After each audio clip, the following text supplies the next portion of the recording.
Yeah.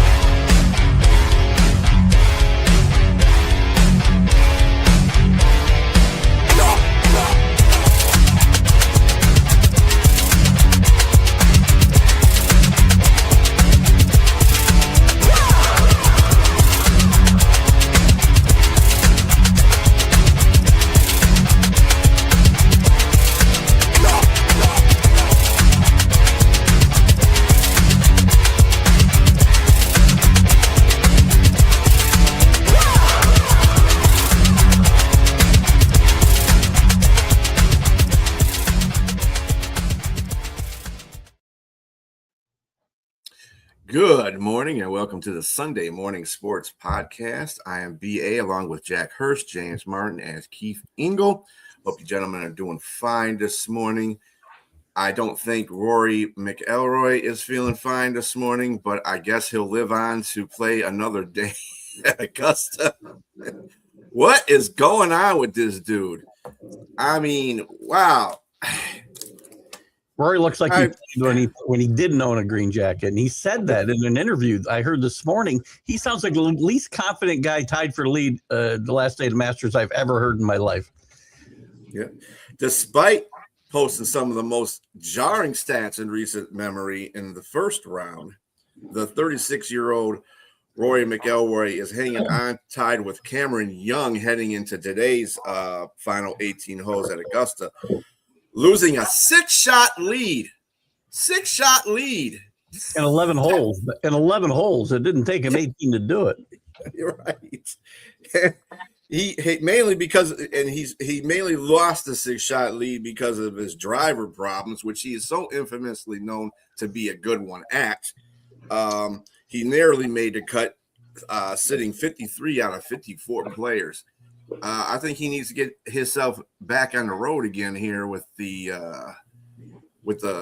driving. And yeah, he missed a couple of like James said earlier before we got on there, he had a couple double bogeys too, and that's not good. In fact, he said that when he talked to what's his face, the ex green jacket golfer, what's his name, Keith?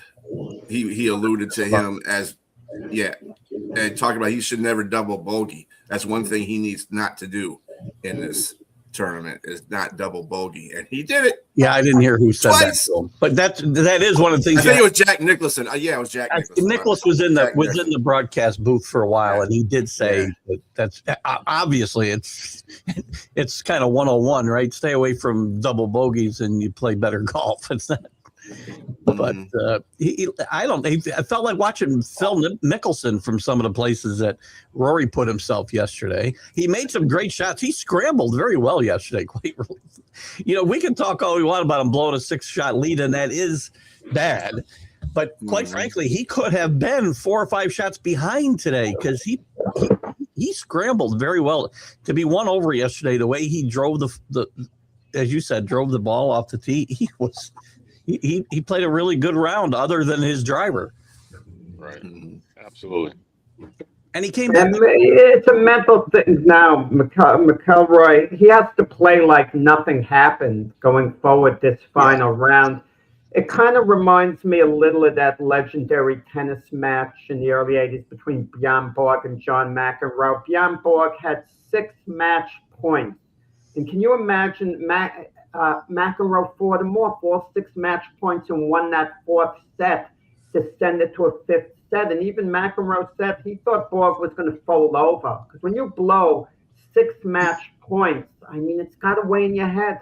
But Borg played, like they said, like nothing happened in the 5th set.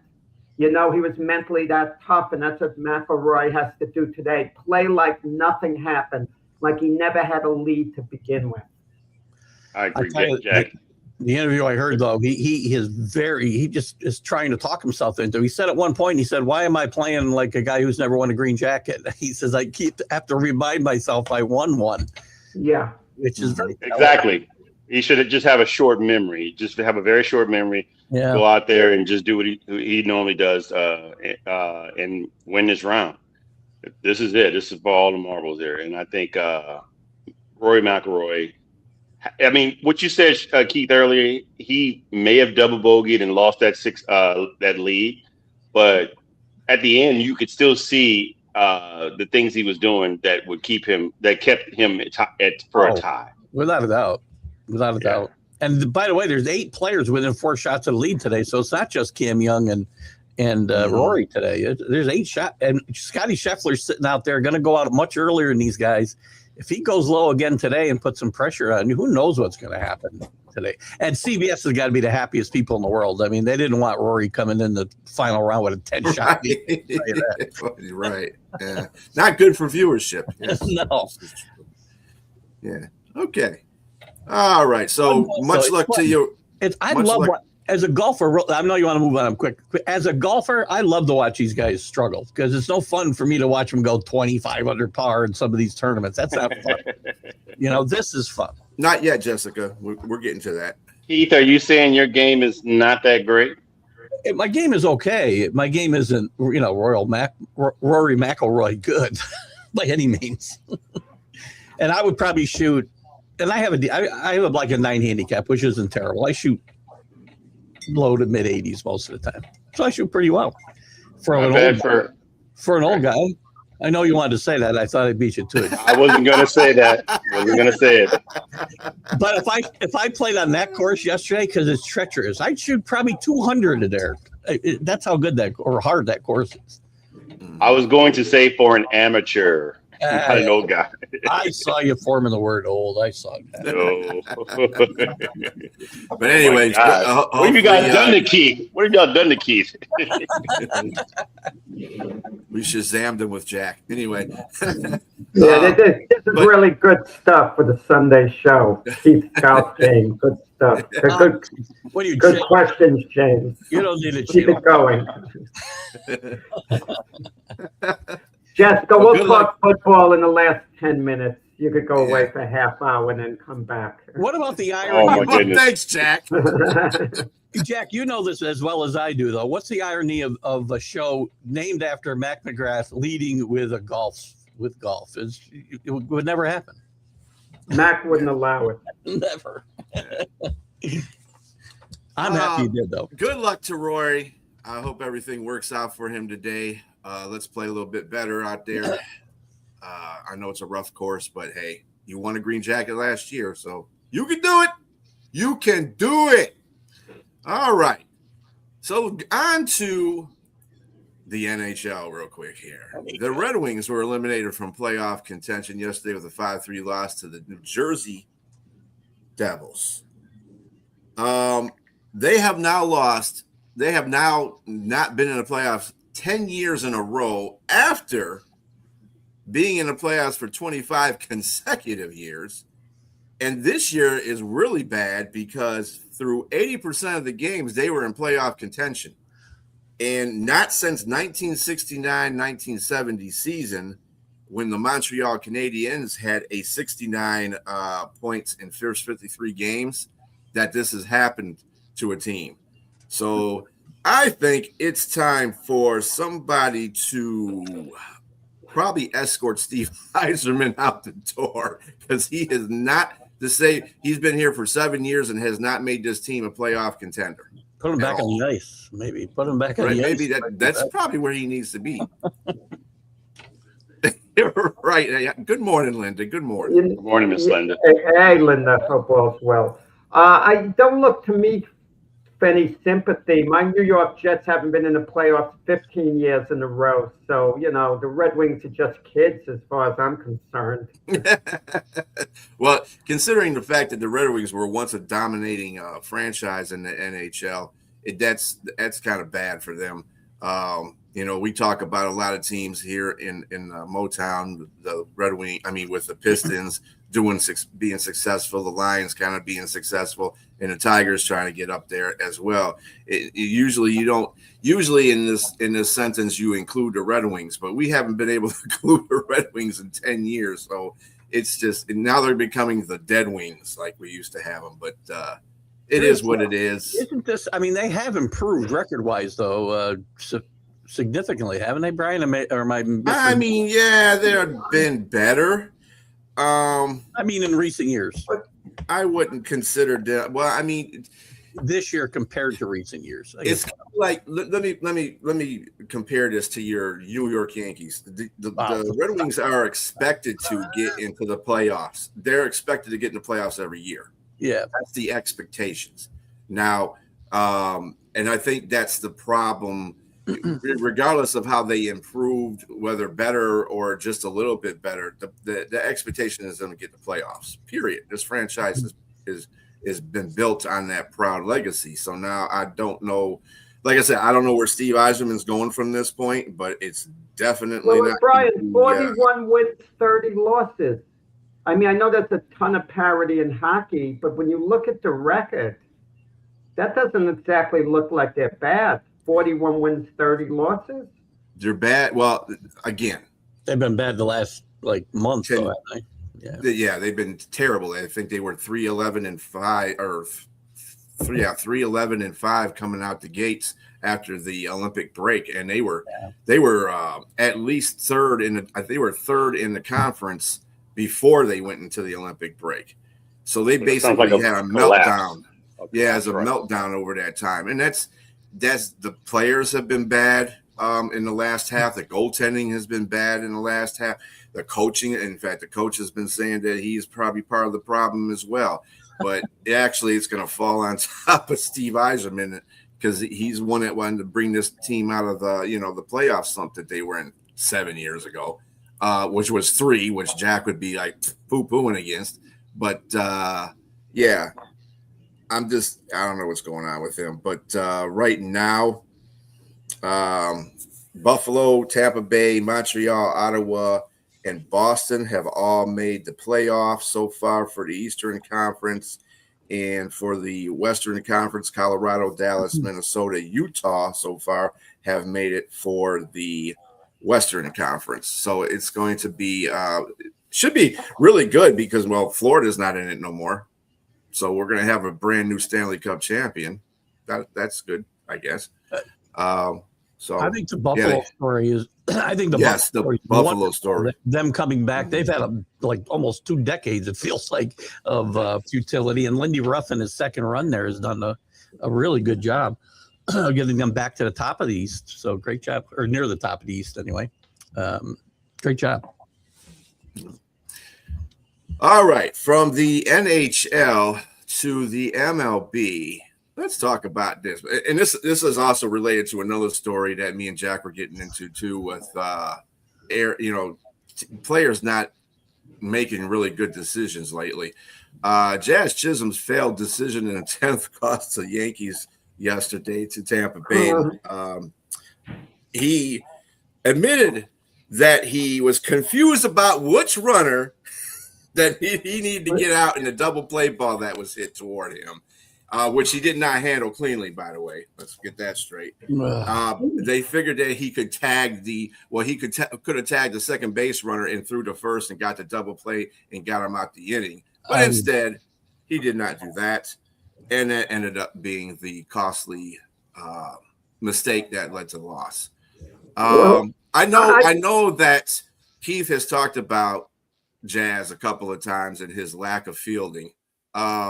He's a good fielder. A lack of mental focus sometimes. Yeah. Mm-hmm.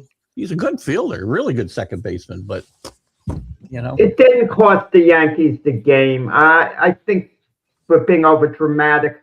What we're making a big deal about is Jazz throwing the ball to first base. There's 1 out while the winning run is scoring. The winning run would have scored anyway had he thrown home. But why are you throwing to first base? It made no sense with 1 out. Like, you get the guy out, the winning run is scoring. But he didn't field the ball cleanly. They played the infield in, so he wasn't going to get the guy at home. The only hope was to get a double play at that point, and he didn't quite handle it cleanly. Could they have gotten the runner going from first to second who maybe held up for a moment? It's all possible. But why on earth did he throw the ball to first base? That was the thing about it. It was like such a mental gap, but it didn't It didn't cost the Yankees the game. Let's be clear on that. The play itself literally cost the Yankees a game. Now, it didn't cost a winning run would have scored. No, not if he Without got the double question. play because he couldn't tag the runner. That play, He tag the Had runner, he handled Jack. the ball cleanly, had he handled the ball cleanly, yes. see, I Then swear he could have gotten a double play, perhaps. Now you but sound he like didn't handle it this, cleanly. and this is exactly the problem I have with Aaron Boone. And now Jack is channeling Aaron Boone. We're going to excuse away Jazz kicking the game away in the 10th inning. Come on. I mean, listen, the same thing is happening with other teams. Players make mental mistakes. I You work with them. Believe me, Yeah. Aaron Boone has had talks with Jazz Chisholm behind closed doors. The Yankees can't play anyone else at second base for now. They have no other alternative. He's their best option there. That's sad. I like Jazz. I do like Jazz a lot, but he has these little mental Yeah. his brain cramps up, and yeah, I don't know. Well, once he bobbles the ball, the games that's really the ball game. He's got to field it cleanly, and then they have a shot at double play, and they get out of the inning. You're right. He fielded it cleanly. Right. Yeah, well, it's just like Jack's team, the Mets. Also, Mendoza's been having They're some not my problems. team. I'm a Yankee fan. They're okay. not my team. Well, you talk about the Mets a lot, so that's why. Well, we got to try to give him a little equal time here. I mean, like Keith doesn't Yeah. want to give him any time on any of his shows. I like to talk about Major League Baseball. That's all. I don't. Oh. Anyway, the same thing with Lindor's mental mistakes in New York. The other New York team was the Mets. Yeah, he's having problems too. And A lot. Mendoza's kind of like, I don't understand what's going on with this guy. So I'll leave that for Jack. No. We're getting to a certain point that I talked about years ago when the show was in its early stages. The Mets signing Lindor to a 10-year contract. I hate these 10-year contracts unless it's a very young player with tremendous upside. Then you could save some money and lock him in as a career player. But Lindor was established at that point, and I said he's going to have a number of really good years.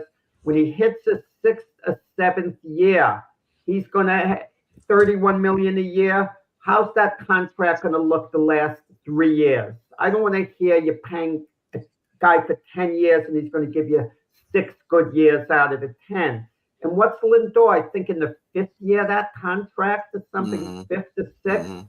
And they got to pay him. You know, he's going to have 5-6 years left at $31 million a year. These teams know, though, Jack. We talked about this before, right? They know the last 2-3 years of these contracts, they're not going to get value, that same value they got the first.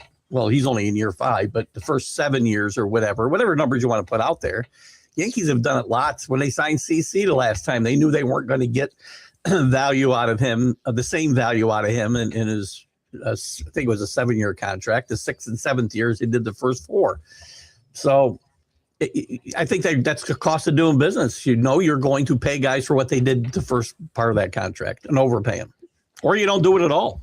So you don't do it at all. Let someone else make the mistake. Look at the big picture. Don't look at things just at the moment. Is trading an option, or are there trade clauses in his contract towards the end? No one else is going to want to pay that big money. The rest of his contract to James. What teams do, they pay part of the contract. So they're paying. So they're giving away money. I mean, it's something for nothing at the end. I mean, like Keith said, they know what they're getting at that time. I mean, why else sign? I mean, you're trying to, like you said. I know you said you don't want to hear. You get the best 5 or 6 years out of a player, but I mean, sometimes it's what you got to do. I agree with you. I don't like decade contracts at all. I mean, 7, 8, 9, 10-year contracts is ridiculous because eventually, but sometimes it does benefit the business to do it that long because you're already getting way ahead of what inflation and everything else that it increases. It is smart, James. You're right, and Jack talks about this a lot to give him credit. Signing young guys, as he mentioned before, like the Pirates wrapping up Connor Griffin. Yeah. I talked the other night. I didn't know if there were opt-outs. There are no opt-outs in Connor Griffin's 9-year contract. He's locked into that contract for 9 years. He'll only be 28. He can still cash in. but it's a gamble for both sides. I mean, Connor Griffin is guaranteed $140 million, and he could have made more than that if he really excels. And the Pirates are out for $140 million if he falls on his face, which is unlikely. But and look at now, James, what the Ravens are doing with Lamar Jackson. They offered him 3 years, fully guaranteed contract, big money. Lamar Jackson's not taking it. He wants like at least 5 years, at least. And the Ravens are thinking, is he going to be good in years 4 or 5? They could get really stuck with an awful contract, and they have a vision down the road. I don't know whether you guys would give Lamar Jackson the 5-year deal. Right now, it's tempting because he's still good. He's still your leader. You still need him. But what's going to be down the road? I mean, teams don't think of that as much as they should. The unfortunate part about those types of players is that their peak is going to eventually, like, it's a lot quicker than a guy like Peyton Manning or Tom Brady, because their legs is a huge part of their game. And they take a beating, which people don't like. Look at Cam Newton. I mean, he fell off a cliff. That was a steep drop for him. It was a steep drop. James, the Panthers, shame on them. They allowed Newton to keep taking beatings game after game. Somehow they didn't protect him. Right. I mean, but at the same time, with Lamar Jackson, you're starting to see more injuries that occur now in the latter part of his career. So I think we'll see how he does this year. But I'm really kind of alarmed that they let their center go too as well. And so, a guy like that definitely needs his offensive line. And, your the second best player on the offense is always the center. It's got to be the guy that hands you the ball and calls the plays on the line and stuff like that. So that's going to be a big deal for Lamar. And you're right. I agree with you. I wouldn't give Lamar a 5-year contract. I would probably be more inclined to do like a three-year contract because of the you're not sure about the life of his skill set. Yeah. A young quarterback like a Drake May, I would give 7-8 years. Very, very young. He's going to be around. You lock him in for all those years. But... Hey, Keith, do you have any more baseball news for us for today before I get into who's playing? What did I jot down here for myself here today? The Yankees spotty play we already talked about. Mets bring up Craig Kimbrel, so that's big news. I think he graduated with Jack in high school. I'm pretty sure. like me, he's taking a dip down in mine is trying to work his way back. Can you imagine a guy who was a mainstay at ESPN coming to us and being on this panel trying to work his way back to ESPN? That's what Craig Kimbrel did. Go to the minor leagues. He pitched a game. I mean, he's a potential Hall of Fame. At least it's going to be given some real consideration. And he's willing to pitch, he was willing to pitch in the minors a game or two. Yeah. The really big news for me this week, and I mentioned it on the Wednesday night show, was that contract that Connor Griffin signed with the Pirates and Paul Skeens' reaction to it, which I think is telling that Paul Skeens knows that the door is wide open for him. He's not going to be a Pirate for long because he mentioned that, after the signing that Connor Griffin would be the face of the franchise for years to come. So I don't think Skeens could become I don't think he could become a free agent for 3-4 more years. The Pirates are going to get rid of him before he's arbitration eligible, would be my guess. They're not going to pay him $40 million a year in an arbitration deal like the Pirates are paying Scooble almost. So I don't think that was a record arbitration the Tigers got too. If the Pirates stay in contention, I can see Skeens staying the year there. And if they don't, name will come up at the trade deadline. And if not, the next year, if there's baseball next year, we'll be hearing about Paul Skeens getting traded before that arbitration time. He's going to make money somewhere. Yes, sure. He's going to make a lot of money. Oh yeah. So today's slate of NFL and Major League Baseball games goes as this: Miami is visiting Detroit. Arizona's at Philly. San Francisco's playing the Baltimore Orioles. Minnesota's at Toronto. Athletics at the New York Mets. The Yankees are going to Tampa or staying in Tampa Bay. The LA Angels will be playing Cincinnati. Washington's at Milwaukee. Chicago's at Kansas City Royals. Boston's at St. Louis. Pittsburgh's Chicago. Colorado at San Diego. Texas at the Dodgers. Houston and Seattle. And bringing up the rear, Cleveland at Atlanta. So there is your slate for today's Major League games. Now, going to the NBA, which is today, is the final day of the regular season. Seeds are to be determined on today. We don't really have any seeding because some seeds need to be determined today. For the West, seeds 3, 4, and 8, and 9 have to be determined. And for the East, 5 through 10. So there you go. Today is seeding battle. Seeding day. NBA. Seeding day in the NBA. I think the Knicks are pretty well locked into the Raptors, though, because the Nets are not going to beat the Raptors today. So, sorry, Jack. They've been tanking for a while, like some other teams. So I think the Knicks are pretty right. I like that matchup for the Knicks in the first round. Yeah, a lot. Probably the best they could do. Who are they going to play? The Raptors, assuming the Raptors win today against the Nets. Can you imagine the pressure that Mike Brown is under replacing Coach Tibbs, where they say he at least has to match him and get to the Eastern Finals? But can you imagine, guys, for one moment, we haven't even thought of that, the Raptors knock the Knicks off in the playoffs in the first round? I mean, all hell's going to break loose in Knick land if that happens. London. They're going to make...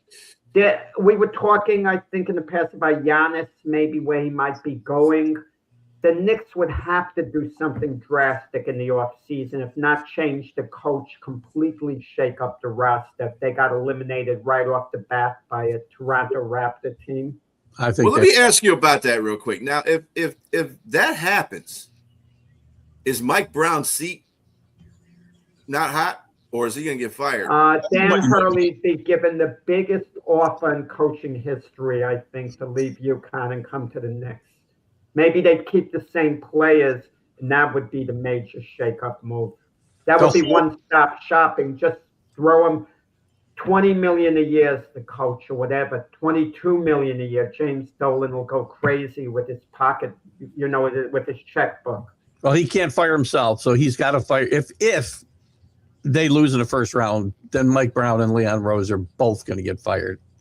And you can't. I'm going to play devil's advocate here. You can't just place the pressure on Mike Brown.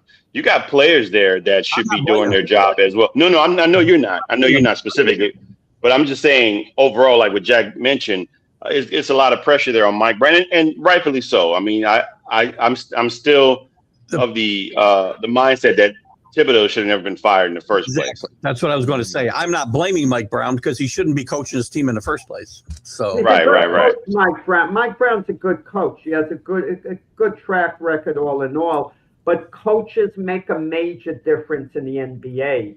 I mean, but the pressure has to be on Karl Anthony Towns too as well. Agreed. I mean, he didn't get it done there in Minnesota. And, there was a question early on in his career between him and what's the other player there that ended up leaving? What's the kid's name?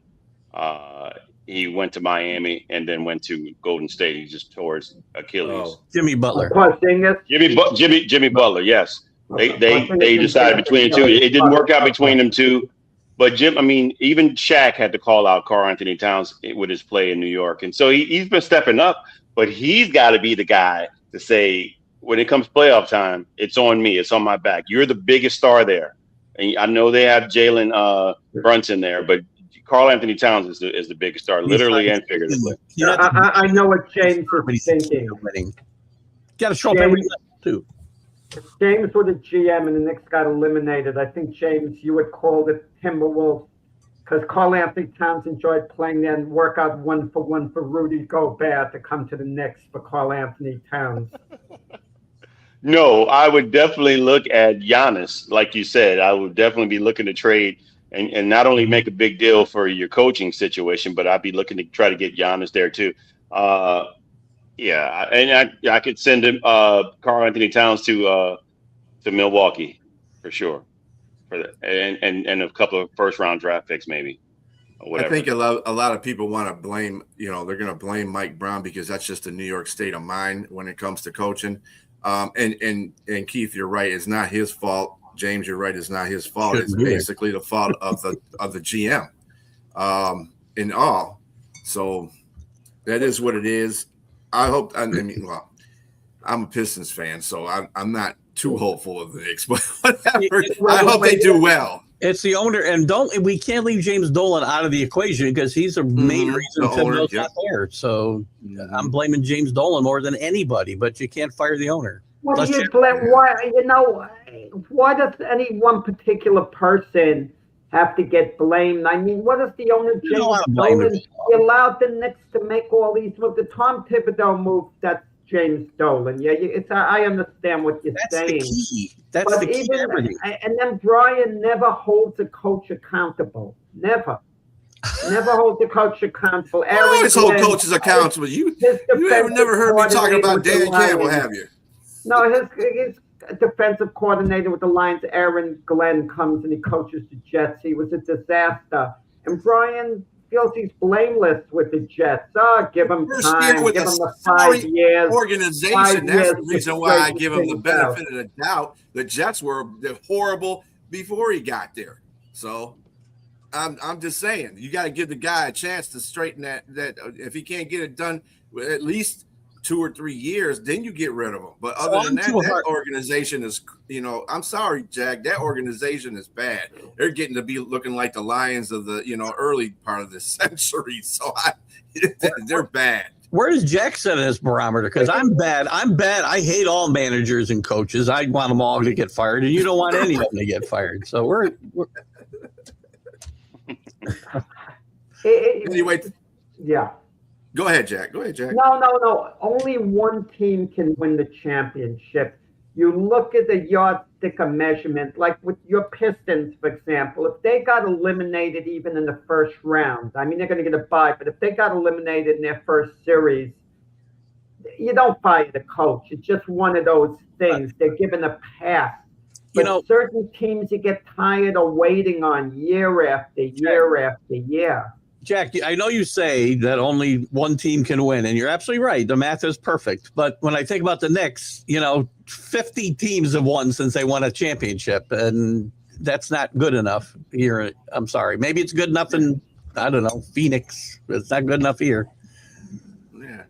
Yeah, it's the same thing. Like I'm saying, you got to have the New York subconscious. Put a deal together. It's easy to say, just trade this guy, trade that guy. You got to get value. You could trade the guy you have and be worse off. But Karl Anthony Towns is a very good player. You don't just trade him for anyone. What are they going to do? Trade him for Jordan Poole? I could understand with James's Pelicans. You work out a deal for Zion Williamson. You take a gamble, maybe, that Zion is healthy, fulfills his potential. I can at least understand that. The Pelicans. He was like, hell no. I had to go look. I thought maybe the Pelicans were like championship contenders here or something. I don't know how they got in this conversation. Well, they got Alvarado from him, right? They got who? Alvarado. Yeah. I mean, El Segundo. I mean, I don't know if we're any good there. We're just not good right now. And there's potential. There's a ton of potential there. Mm-hmm. They just got to put it together. And I think the coaching change in the early in the season was a big deal. And I just want to see what they can do there. There's a lot of talent there. So it's just, they got to wait till next season and see what kind of moves they make in the off season. Hire Mike Brown after we rehire Tom Thibodeau. Do that. For sure. Absolutely. So as of right now, the playoff picture in the NBA looks as this. Obviously, the Pistons and Boston will be getting a bye. New York will be taking on Toronto. Cleveland will be taking on Atlanta. The play-in tournament would be Orlando versus the 76ers and Charlotte versus the Miami Heat. In the West, the top seeds would be OKC and San Antonio. First round matchups would be Denver and Minnesota. The Lakers wins for Denver, by the way. Yep. And Lakers at Houston. Go ahead, James. Well, I was just going to say that Denver doesn't have any of their players playing, and questionable is is Jokic. And so the Lakers, they have to play San Antonio, which I'm pretty sure they're resting all their players. So they're likely going to beat San Antonio if Jokic plays. The Lakers have to play Utah. So if the Lakers win, the Lakers have the tiebreaker because they won the series against Denver. Yeah, and the play-in for the Western Conference will be the Phoenix Suns in Portland and the LA Clippers at Golden State. That'll be interesting. So this is dependent on the scores of today, and today's games are Detroit at Indianapolis, Brooklyn at Toronto, Charlotte at New York Knicks, Atlanta and Miami, Washington at Cleveland, Orlando at Boston, Milwaukee at Philadelphia, Golden State at the Clippers. That's gonna be a first round of the playing outlook there. Utah and the Lakers, Chicago at Dallas, Memphis at Houston, the Pelicans at the Timberwolves, Sacramento at Portland, Phoenix at OKC, and Denver at San Antonio, as aforementioned by James there. So those will be interesting games. Everybody, watch. Today's the last day of the regular season. A lot is at stake for a lot of these teams as far as playoff positioning is concerned. So I think those 8 and 9 teams, those games are big, right? Because they don't want to play in that first right. round of that, because it's kind of screwy the way they play that whole play-in thing. Anyway, in my mind, I don't know, but I think you want to avoid that night spot, obviously, if you can. Yeah, I think. Yeah, it kind of shows you how the Eastern Conference is wide open too. If you've got slots 5 through 10 that are being fought for positioning on, and it's going to be wild. Yeah. So we'll see what happens today. Going on to, there was a fight last night, and I'm going to bring Jack into this because he's our boxing extraordinaire. Tyson Fury came back last night and returned, and it ended in victory for him over heavyweight, for the former heavyweight champion, being I know I'm gonna butcher the heck out of his name, Arslanbek Magomedov. Jack will be better at this. There you go. But we could forget his name after we mention it once because it's about Tyson Fury. Okay, he shouldn't have to be mentioned more than once. Okay, so Tyson Fury, former heavyweight champion, calls out Anthony Joshua after the fight. Anthony Joshua is at ringside, sitting in the first row because obviously it's the biggest fight that could be made in the heavyweight division. Never mind that the expiration date on that fight, really passed a while ago when both were at their best. And it's an entertainment business. I'll say it again. If you even look at Anthony Joshua, his last 3 fights, I mean, what did he do? He stopped Jake Paul in 6 rounds, a fight that people thought he was going to win in 1 or 2 rounds. But I won't hold it against him. It took him 6 rounds because Paul was running around the ring for the most part. And Paul has a level of competency, despite what people say. Because he's a legitimate boxer now, Paul, and people look at him as just a YouTube guy. And the 2 fights before that, he got knocked out, Joshua, by Daniel Dubois. You heard me. He got knocked out by Dubois. In the fight before that, he won a decision over Jermaine Franklin, a decision, okay? So what's Anthony Joshua been doing? He's not exactly a world beat anymore. He's not the fighter he was. And Tyson Fury, we're getting tired of his act, all his bold talk. I mean, he comes across as a clown. And but he's still very competent. He kind of reminds me of what the great marathoner Frank Shorter said, a couple of decades after he'd won the Olympics. He said, I can still do the same workouts I did when I was in the prime of my career, but I just do them slower. And Tyson Fury can still fight the same way he did during his prime. He just does it a little slower. He boxes very well, has a high skill level. But after the fight, I enjoyed the grandstanding. Tyson Fury's in the ring, and they invite Anthony Joshua, this promoter, Eddie Hearn, to come up into the ring. But Joshua and Hearn don't want to, rightfully so. They don't have a contract for the fight. So Tyson Fury goes, I challenge you to give the people the fight we want. Meanwhile, Joshua's correct. For years, Tyson Fury is hemming and hawing, saying, I'll fight you, Joshua. 80-20 split in my favor. I'll compromise 75-25 in my favor. He was making the terms so bad that Joshua couldn't take the fight. And Joshua's seen this act before. He's tired of it. He doesn't go for the grandstanding, and that's what makes these fighters complete fools to me in the way they act. They challenge another fighter to a fight and expect the other fighter to accept the challenge. Meanwhile, there's no contract. There's no contract. Present a darn contract with numbers. That's how you present a challenge. But they don't do it. And then they start, I'll fight you, winner take all. Let's bet the money. That's why boxing is a gutter sport. Can you imagine the two coaches bet their season's pay at a press conference with one another? Roger Goodell would suspend them both from the Super Bowl game or whatever. But in boxing, it's commonplace. I mean, it's ridiculous. But what's probably going to happen, Anthony Joshua is probably, I believe he's going to fight Deontay Wilder first. That's going to be his so-called warm-up. And then after that fight, he is going to fight Tyson Fury. It's going to be a massively giant fight because in boxing, it's about the brand names.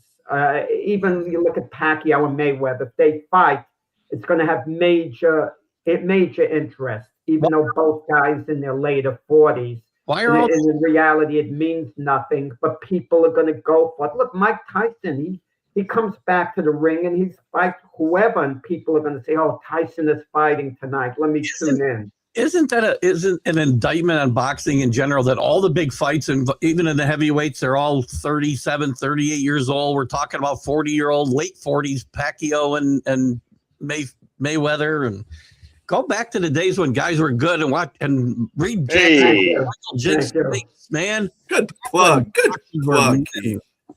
I should speak to him about returning to the ring next time. Yeah. Probably about the right age now to go. You know what gets me? You guys have heard it a lot of times in other sports. The commentators get excited about the action and they go, this is like a heavyweight fight. And I feel like saying, guys, heavyweight fights suck. So don't, say that to the audience. Yes. This is like a heavyweight fight. Then it's not that good of a game, if that's the case. They do. When you think about, I go back, and again, not to just be patting Jack on the back the whole time, but I read Jack's book and a great job. You read about the names. You read about the names in this book, and then you think about the names we're talking about now, and you think, oh my God, how far has this sport fallen? At least from the heavyweight side of it, it's sad. It's really kind of sad. But it was on Netflix, so that was good, and it was an afternoon thing coming from the UK. So they didn't keep us up till 1 in the morning to see the fight. That's the only way they're going to get me to watch. Now, Jack, if there is that potential showdown between Fury and Joshua, are you gonna watch it? Oh yeah, of course I'm gonna watch it, and of course I'm interested. It's still a good fight. It's just it would have been a massive fight when both guys fight at their best. I mean, that's what you want to see, guys fighting at their best. You don't want to see them later on in their career. And listen, and Anthony Joshua, he ducked Deontay Wilder when Joshua was in his prime. Now Joshua, and especially Wilder, is way past his prime. And they're going to fight, and the names are still magic. Certain names are always going to be magic. Guys, you would go at, well, I don't know what about James Keith. I get the feeling, Brian, you were a Frank Sinatra fan. I'm a big Sinatra fan. But late in Sinatra's career, his voice was nowhere near what it was when he was younger. But he would pack places because he was Frank Sinatra. There was this magic, with a certain name. And that's what it is. He opened the Times Union Center here in Albany, New York, and the place was packed. And this is like 30 years ago. But he was drunker than a skunk, but nobody cared. Yeah. Nobody cared. He didn't even remember the words of the songs. Nobody cared. No kidding. How do you know? What do you mean you didn't remember the words? He would Frankie. He would just because he drank so much before the game or before this concert. Oh, He man. would forget the words. I was there that night, and nobody cared though. But It was yeah, not- right, because Frankie sounded good even if he was slurring. Nobody cared that he was drunk. Nobody forgot he forgot the songs. You just see these guys out there. It's about a brand. I mean, I say that all the time. I talk to you guys, and I know Brian especially disagrees.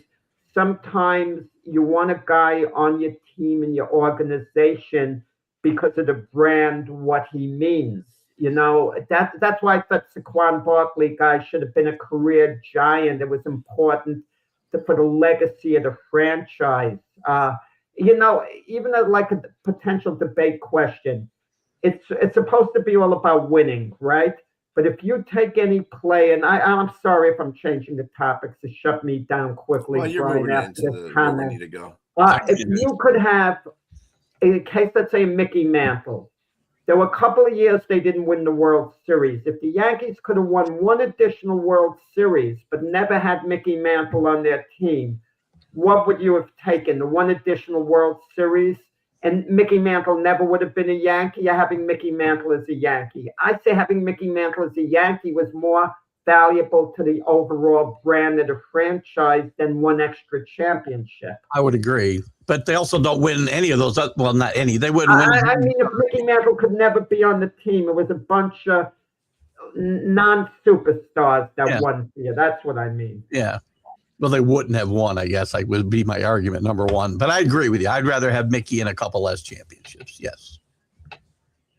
Okay. And we got that with Jets now. You know, So we got another one, guys. James, how many champions? Tom Brady said he would have given up, James, 2 Super Bowls to have that unbeaten season. You give him that.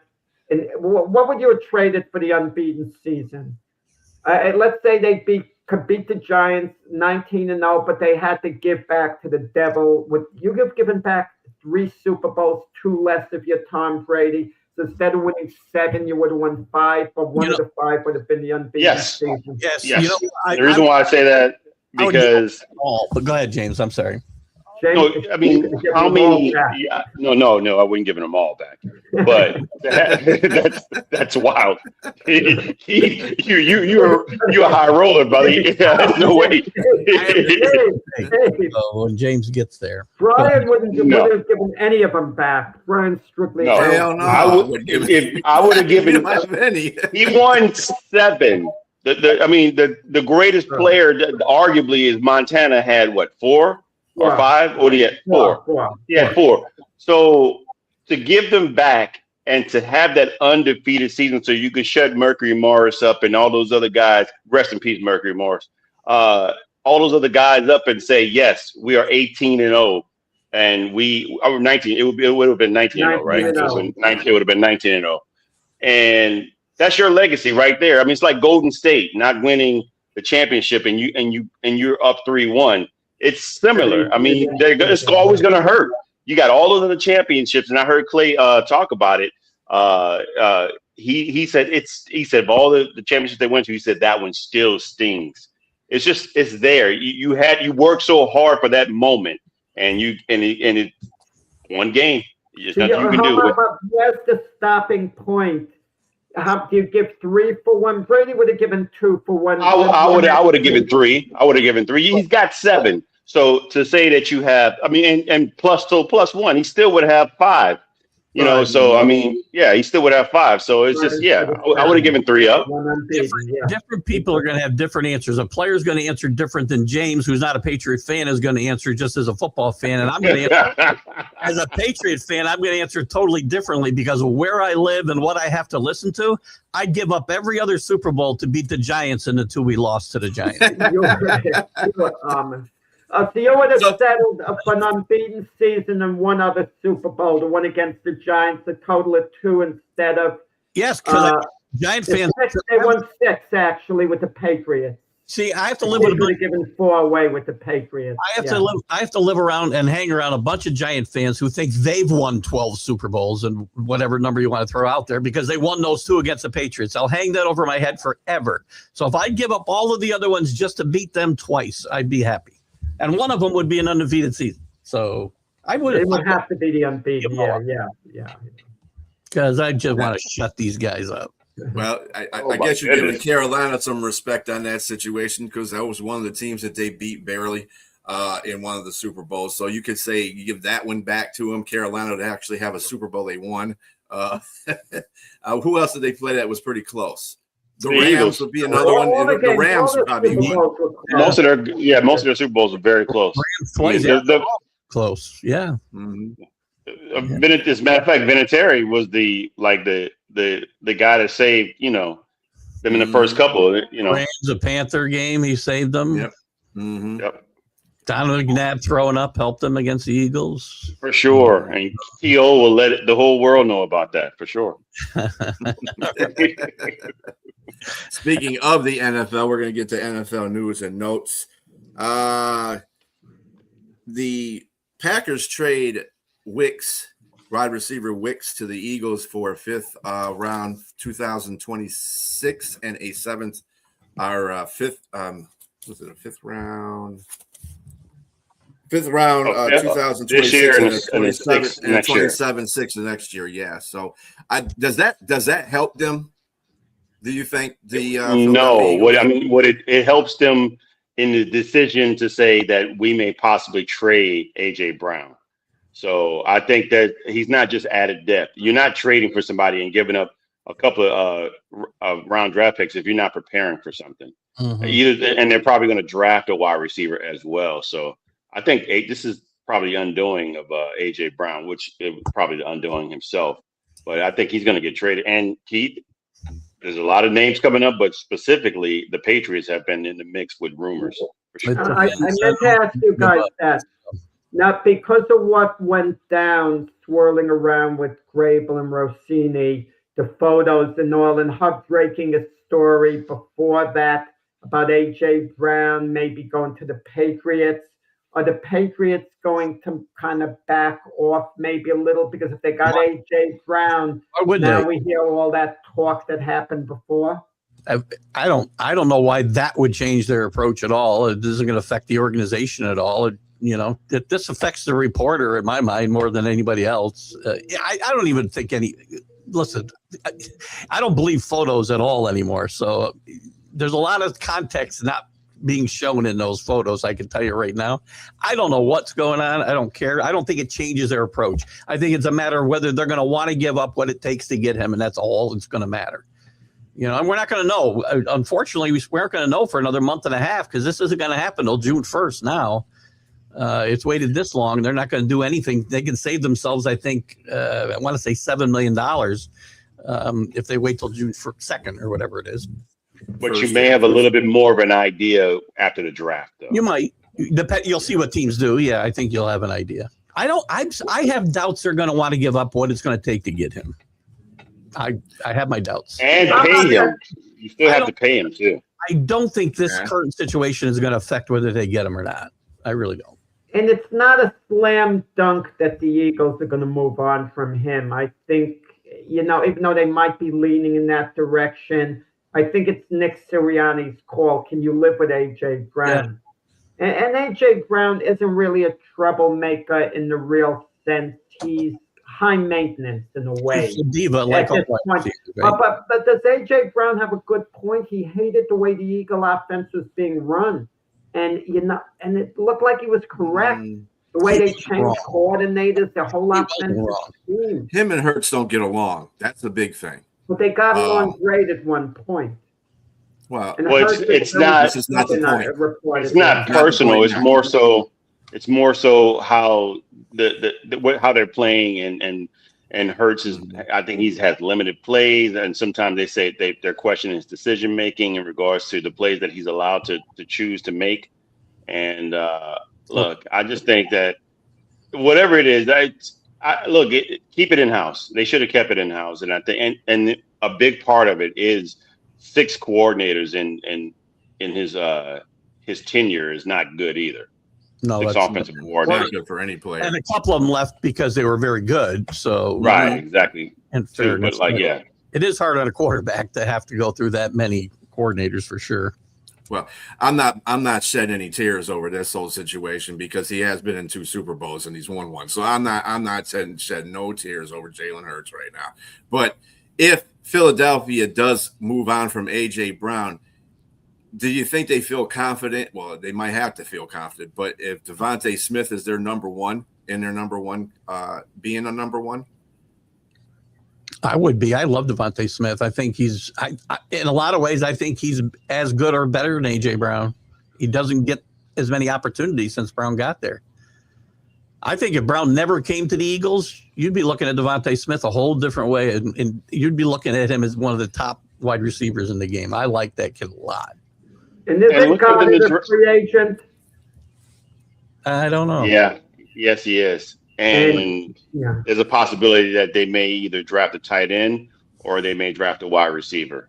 Yeah. But look for the Eagles. Definitely, I was just going to say, look for them to look into that area in the first round or second round of the draft. And I think I heard you mention Wednesday, Keith, that it's not the highly impact. There's like 3 really highly impactful wide receivers, but then there's a bunch of wide receivers that there's more depth that You can get later. add Yeah, later. for sure. And listen, I hope the Patriots, if in fact, oh God, who were we just talking about? Oh my God. AJ Brown. No, Devontae Smith. If he, in fact, Devontae. he's a free agent, I'd rather wait a year and get Devontae Smith. I wish he was the guy available right now. I really do. That's who I would like to see the Patriots have rather than AJ Brown. And AJ Brown's going to be 29 too. So and Yeah. a guy his size, that doesn't, bode well for him in regards to being durability, like an elite, and being elite with speed and everything else, Mhm. at that size. So with that big of a price tag as well. I don't remember AJ Brown when he got to the Eagles. He had a pretty big year the first year, correct? Wasn't it kind of Stephon Diggs where he kind of molded himself into the team better than he has in recent years? Yeah, The I think first the 5 or first 6 years. years, Yeah, And First 5 or 6 years, he's been great, but then No, it kind of with tailored the off. Eagles. He hasn't been with the Eagles 6 years, right? He was with the Titans. No. No, he Right. was a Titans, Talking yeah. about First when year. he went to the Eagles, I The think Eagles. Right. Yeah, this first couple of years were really good, and you got to understand the difference too when you have a elite running back come to your team, and the offense is focused around him, like Kellen Moore had focused the offense around Saquon. Yeah. You're taking something out of the equation with that, and that's where the downfall, I believe, of AJ Brown started right there, Yeah, I because agree. he wasn't getting the ball, and like you said, he's a diva. I want the ball. Some receivers don't handle that with great respect or regard. So, and then that's where the issues with Hurts came into view, because Hurts is a petty quarterback. If you ever watch games and if you watch AJ drop a ball, guess who he goes to next? Devontae, and he don't go back to AJ Brown for about 5 or 6 offensive plays. So it's like, dude, if you can't catch the ball, I'm not throwing it to you. And he's petty. Fair enough. He'll do that. Because he doesn't. I mean, when you look at his percentages of throws, they're not many at all. So they run the ball a lot more than they throw it. Yeah. Anyway, this is gonna close our show out. Remember, the draft is only 11 days away. Wow. So stay tuned for that. Yeah, it's coming up on us Next fast. Sunday, I think that'll dominate our conversation, the draft. Yes, it definitely will. Thanks, Jack, for that segue. Well. Anyway, we will see you next Sunday at 8 a.m. Eastern Standard Time. Everybody have a great day, and make sure you turn to Keith Ingles' show next, The Stream of Consciousness. Everybody have a great day. Peace out. See you guys.